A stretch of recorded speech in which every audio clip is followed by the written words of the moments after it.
1 Coríntios. E hoje estamos no capítulo 3. No capítulo 3 de 1 Coríntios hoje, né? A gente tem feito um estudo capítulo por capítulo de 1 Coríntios. Começamos aí há 2 dias. E assim tem sido muito legal. Sempre tive o desejo assim de fazer uma série, né?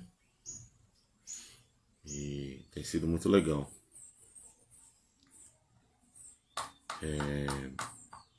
Então é assim.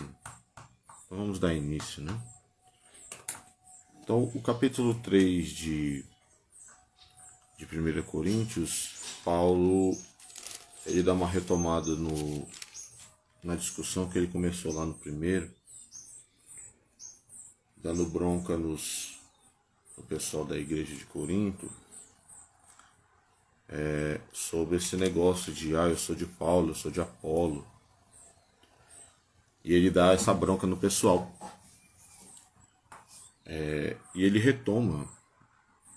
E esse nosso capítulo de hoje está dividido em 3 partes, né? E ele vai explicar a fonte dessas discussões que eles estavam tendo. Por que eles estavam discutindo sobre ser de Paulo ou ser de Apolo. E o versículo 1 ele já chega metendo o pé, né? Irmãos, eu não vos pude falar como espirituais, mas como a carnais, meninos em Cristo. Eu não tive como falar para vocês sobre outra coisa, a não ser sobre ser menino. Vocês são infantis no Senhor. E isso quer dizer a palavra carnalidade. Ok? Carnalidade, na Bíblia, as pessoas remontam a crente mundano, a crente que não está firme, né? E no sentido que Paulo está dizendo aqui, nós vamos entender ao longo do estudo aqui hoje. Bom dia, Emerson. Que saudade de você, querido. Beijo para ti. No estudo aqui hoje, que o apóstolo Paulo ele está jogando a palavra carnalidade com um sentido bem mais amplo. O sentido amplo do apóstolo Paulo é o seguinte: para nós, carnalidade é alguém que não está muito firme no Senhor e tal. Alguém que não está muito firme no Senhor. E o que aconteceu? Para o apóstolo Paulo, carnalidade é uma mentalidade mundana. É um crente que não teve a mente transformada. É um crente que não teve a mente transformada. É um crente que não permanece na mente de Cristo, né? Então ele vai falar assim: olha, vocês precisam transformar a mente de vocês em outros sentidos, né? Em outra linguagem, usando a linguagem lá de Romanos. Porque ele está falando assim: olha, eu dei leite espiritual, coisas básicas, Jesus, fé, né? Dependência de Deus. Eu dei tudo para vocês. Dei. Mas, né, vocês ainda estão precisando de alimento sólido e vocês não se rendem. Vocês não reconhecem. Vocês continuam nesse mesmo estágio. Era para vocês estar vivendo outras coisas e vocês não estão. Por quê? Né? Porque sois carnais, pois havendo entre vós inveja, contendas, não estáis sendo carnais e agis conforme os mundanos. Mentalidade mundana. Mentalidade, ou seja, é o cara que está no mundo, que estava no mundo, é o cara que cresceu no mundo, e isso todo mundo, como nós, viveu no mundo, experimentou o mundo, os valores do mundo. O que é importante no mundo? Ser o top, ser a bonita, ser a gostosona, ser o gostosão, ter o dinheiro, fazer tal coisa, conquistar tal. Isso é o importante no mundo. E aí ele vem por meio da comunidade de Cristo, ele começa a vivenciar as coisas de Cristo e começa a se relacionar com os irmãos com os valores mundanos. É mais do que ser somente devasso e tal, porque esses são os comportamentos que nós, crentes, elegemos como os mais danosos, né, socialmente. Comportamento imoral, comportamento de luxúria e tal, né? Então são coisas que a gente vê como nocivas e nós combatemos socialmente. Mas Paulo está indo mais profundo aqui. Ele não é só comportamentos que a igreja não tolera. É carnalidade, é o irmão que ainda funciona com os valores mundanos. Se mede com as pessoas, se compara com as pessoas pelos valores mundanos. Se compara com os irmãos pelos valores mundanos. Quer conquistar aquilo que é importante para o mundo, mesmo vivendo dentro da comunidade de Cristo. Então isso é muito forte. E ele fala que, olha, né, pois dizem eu sou de Paulo, eu sou de Apolo, se comparando com os outros, com valores, com padrões mundanos. Aí no 5 ele diz assim, afinal de contas, quem é Paulo? Quem é Apolo, senão ministros? A palavra ministro é servo. Ministrar é servir. Né? O ministro ganhou nome, ganhou status de chefia nas conjecturas de estados nacionais. Né? Mas na origem da palavra é serviço, é aquele que serve. Então quando o apóstolo Paulo usa a palavra ministro, é esse assim, nós somos ministros, nós somos servos, nós estamos aqui para servir a ceia, nós estamos aqui para servir vocês, para lavar os pés, nós estamos aqui para isso. Né? Tanto eu quanto o Apolo. Né? Aí ele fala, se não ministros pelos quais crestes, e isto conforme o que o Senhor deu a cada um. Vocês não entendem isso? Que Deus deu uma porção para cada um. Aí o apóstolo Paulo vai dar uma aula de maturidade. Eu plantei, Apolo regou e Deus deu o crescimento. Cara, eu descobri um tempo atrás o que significa humildade. Humildade é saber quem é. Saber quem eu sou. Minha mãe sempre me disse isso. Peterson, é impossível conhecer a Deus se você não conhecer a si mesmo. É impossível você estar numa relação com Deus, com os outros, se você não se conhece, se você tem pontos cegos na sua vida. Né? E é isso mesmo. É muito bem isso mesmo. Não dá para conhecer a Deus se você não se conhece. Por quê? Porque você vai ter pontos cegos na sua vida, você vai funcionar de forma carnal e você vai estar conhecendo Deus de forma limitada. Que loucura, né?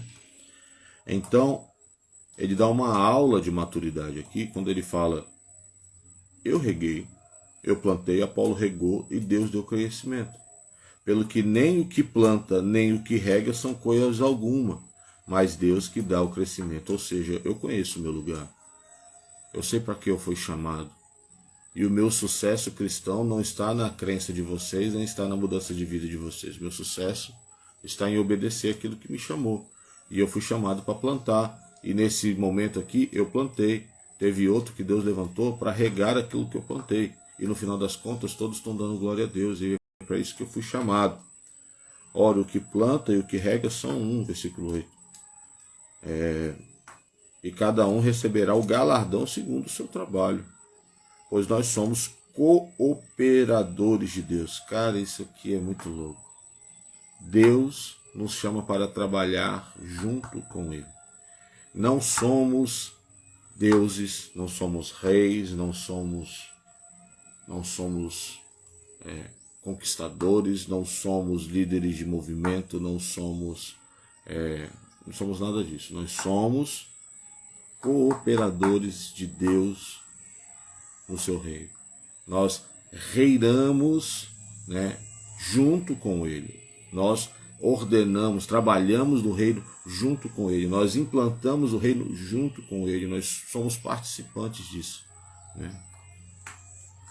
Isso é muito lindo. E aí vem a segunda parte do texto, que ele começa a falar sobre o papel do pregador.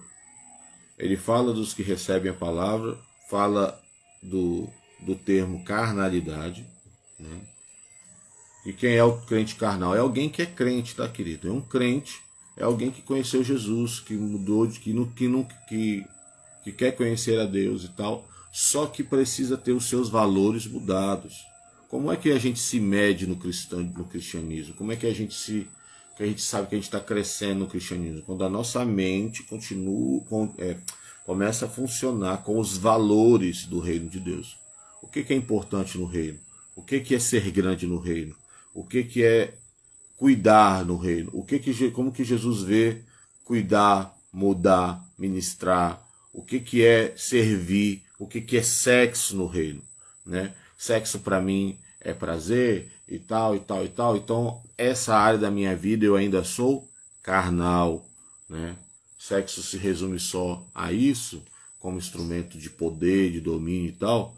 Então percebam que existem áreas da minha vida que eu posso ser, né, mais espiritual, no sentido de pensar como Cristo pensa, com os valores do reino de Deus. E existem áreas da minha vida que eu posso ser convertido, ou seja, eu não quero mais do mundo, mas a minha mente, os meus valores ainda pensam com os valores do mundo. Isso é muito louco, né? Então, olha o que o Senhor nos fala sobre o papel do pregador, né? Segundo a graça de Deus me foi dado, eu fui posto como um sábio construtor. Eu pus o fundamento e outro edifica, mas veja cada um como edifica sobre ele. Ou seja, olha, eu como pregador do evangelho, eu posso lançar fundamento. Eu posso lançar fundamento, mas cada um vai ter que construir o seu prédiozinho aí. Você vai ter que ver o que você está construindo. Eu não tenho controle sobre isso. E isso é muito interessante. O que nos é passado é que o pastor participa da edificação, né? Que os líderes constroem coisas em nós, e não é verdade. Lançam-se fundamentos, lançam-se ensinamentos, e são as nossas escolhas que constroem as paredes, constroem edifícios para o Senhor dentro de nós. E se alguém sobre este fundamento levantar um edifício de ouro, prata, pedras preciosas, versículo 12, né? Madeira, ferro, palha, né? A obra de cada um se manifestará, porque o dia a demonstrará. Pelo fogo será revelada, e o fogo provará qual seja a obra de cada um. Cara, isso é muito louco. Isso é muito louco. A sua obra vai ser provada pelo fogo. Sua obra, as suas escolhas de vida, a sua vida vai ser provada pelo fogo. Pensa nisso. Pensa nisso. Ou seja, quer dizer que Deus vai destruir? Não. Quer dizer que tudo aquilo que a gente faz é provado pelas circunstâncias da vida. Seu ministério, seu casamento, sua casa, seu trabalho, as circunstâncias são uma prova de fogo. A vida que a gente vive num mundo, né, que apura, né, o sistema, e Deus, né, as leis de Deus, o jeito de Deus funcionar, continuam. Né, continuam. E cada um tem que entrar, tem que funcionar, né, do jeito que crê, né? E a sua fé vai ser provada pelo fogo, vai ser provada. E você vai ver se aquilo que você crê realmente tem a ver com Deus, né? Se aquilo que você está fazendo era de Deus, se tem fruto do Espírito, se era carnal, se era... É por isso que a palavra de Deus fala, deixa o joio e o trigo crescer junto. né? Às vezes a gente tem um sentimento meio paternalista com as pessoas e quer impedir as pessoas de sofrimento. Mas assim, cara, nós temos cada um viver a vida que Deus nos deu para viver. E as nossas obras vão ser apuradas pelo fogo. O que nós podemos fazer uns pelos outros é dar fundamento, passar princípios, é passar ensinamentos e ser exemplo. E falar da nossa vida e falar, olha, eu fiz isso na minha vida e o fruto foi esse. Eu fiz isso na minha vida e o fruto foi aquele. Amém? Então é assim.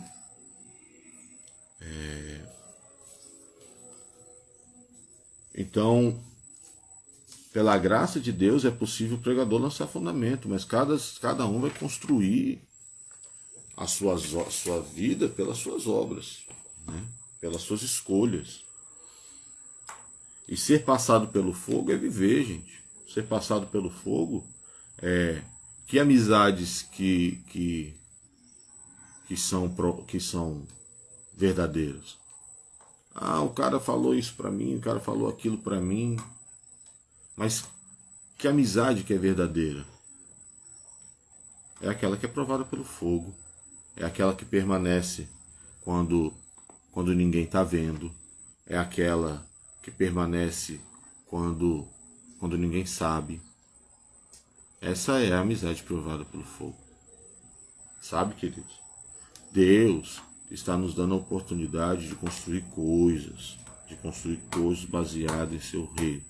Construir coisas baseadas, sabe, nos seus valores, coisas que permaneçam, coisas que permaneçam, que não vão ser roubadas pelo tempo, onde Jesus fala, né, que a traça não corrói e a ferrugem não destrói, né? E por último, o apóstolo Paulo está mostrando para nós a diferença agora, do 18 ao 23, a diferença entre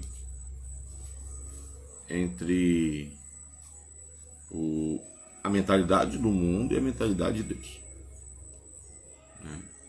Aí vai dizer, ó, pois a sabedoria deste mundo é loucura diante de Deus. Por quê? Porque tem um axioma diferente. Eu gosto dessa palavra, é uma palavra que eu aprendi na academia. O que é axioma? Axioma é uma premissa evidente, ou seja, aquilo que eu percebo, como que eu me percebo no mundo, como que eu me percebo nas circunstâncias. Eu olho para o mundo e enxergo o quê? A árvore tem folhas verdes. Ok? Isso é um axioma, é uma verdade auto-evidente. Ok? Então eu olho para o mundo, experimento aquilo e eu vou então me relacionar com o mundo a partir dessas verdades. Fogo. Só que alguém, levado por si mesmo, enxerga o mundo a partir do quê? Enxerga o mundo a partir da sua natureza caída, a partir dos meus valores, a partir da minha experiência de vida e tal. E se relacionar com Deus é de uma ordem, de um reino totalmente diferente. A palavra de Deus nos diz em Colossenses que ele nos transporta do reino das trevas e nos leva para o reino do Filho do seu amor. É um reino diferente, linguagem diferente, cultura diferente, jeito diferente de ver as coisas, jeito diferente de experimentar a vida, outros valores. Ok? Então, Deus está chamando essa galera para mudar. Fala, olha, cara, diante das coisas de Deus, o que o mundo experimenta é loucura. É loucura. Se você experimentar das coisas que Deus tem te chamado para experimentar, você vai viver coisas que o mundo jamais experimentará. Jamais experimentará. Né? Jamais experimentará. Portanto, ninguém se glorie nos homens, tudo é vosso. Seja Paulo, seja Apolo, seja Pedro, seja o mundo, seja a vida, seja a morte, seja o presente, seja o futuro. Né? Tudo é vosso, e vós de Cristo e Cristo de Deus. A minha vida não pode se basear pelas escolhas das pessoas. Eu tenho que vivenciar aquilo que Deus me permitiu vivenciar. As escolhas dos outros podem me influenciar? Podem me influenciar. E me influenciam. As escolhas dos meus pais, a escolha da minha família, as escolhas dos meus irmãos, me influenciam? Me influenciam, mas não me determinam. O que me determina, o que tem poder decisivo na minha vida são as minhas escolhas. E é aí que o Espírito Santo entra. Ele me ajuda, ele me convence, ele me direciona, ele me amolece, ele me torna sensível para experimentar os valores do reino e trocar os meus valores pelos dele, né? E quando que eu entendo isso? Quando eu entendo quem eu sou, quando eu paro de querer alcançar um padrão inalcançável, quando eu paro de viver por aparência, por status, por dinheiro, por essas coisas que tem um valor, mas que não é um valor principal. Né? Existe um valor da honestidade, de ser recompensado por um serviço, existe um valor disso. Existe um valor. Né? Mas, comparado a Cristo, comparado ao seu reino, comparado a ouvi-lo, é nada. E principalmente, volta lá atrás e Paulo vai falar de, olha os edifícios que nós construímos. Você pode, no fundamento de Cristo, levantar edifícios de ouro, de prata, de pedras preciosas, madeira, palha e ferro. Você pode. E a diferença entre esses edifícios aqui é que uns são mais resistentes ao fogo do que outros. E como eu falei antes, o fogo da vida é viver. O fogo que prova as estruturas da nossa vida são as circunstâncias, queridos. Todos os dias nossa vida é provada, é colocada no fogo. O casamento que construímos, a família que temos, os filhos que criamos. E principalmente o Deus que servimos. E nós vamos viver isso para a eternidade. Essa relação com Ele, sendo aperfeiçoados à imagem de Cristo, porque Cristo é eterno. Nós, somos eternos nele, em relação com Ele. Porque Ele nos mantém. Então, sai desses padrões mundanos. Pare de se comparar com o cara que tem mais discípulo, com o cara que ganha mais dinheiro, com o cara que tem uma esposa mais gostosona, com o cara que tem um carro mais legal, com o cara que... Na vida todos nós erramos. Na vida todos nós acertamos. Estou ensinando uma visão fatalista da vida? Não. Porque eu acho que a gente tem que procurar crescer. Acredito não, essa é a visão bíblica. Que nós temos que procurar crescer, melhorar. Trazer, crescer, melhorar, parecer com Cristo. Mas tudo é a imagem de Deus. O que vale a pena nessa vida é conhecer Jesus e fazer amigos, meus amados. Nós temos que ter amigos para todo lado. Amém? Este foi 1 Coríntios capítulo 3. Agradeço a todos que viram. Hoje a gente teve uma audiência menor. Eu também fiz fora do horário, era para me ter feito às 6 da manhã. Mas eu não tive uma noite muito legal. E tenho um outro compromisso agora também. Então, é isso. Então, muito obrigado a todos que assistiram. Amanhã espero fazer às 6 da manhã. Obrigado a todos que viram. Se você puder, dá uma compartilhada nisso daí. Tem sido bem legal. E compartilhar com as pessoas, E amanhã vamos estar aqui de novo. Amanhã estarei de novo. Na quinta-feira, provavelmente, na sexta-feira de manhã eu estarei viajando, Então, esteja orando por mim aí. Eu vou estar indo para Guajará, lá no Prático da ETED, em nome de Jesus. E é isso. Deus abençoe a todos.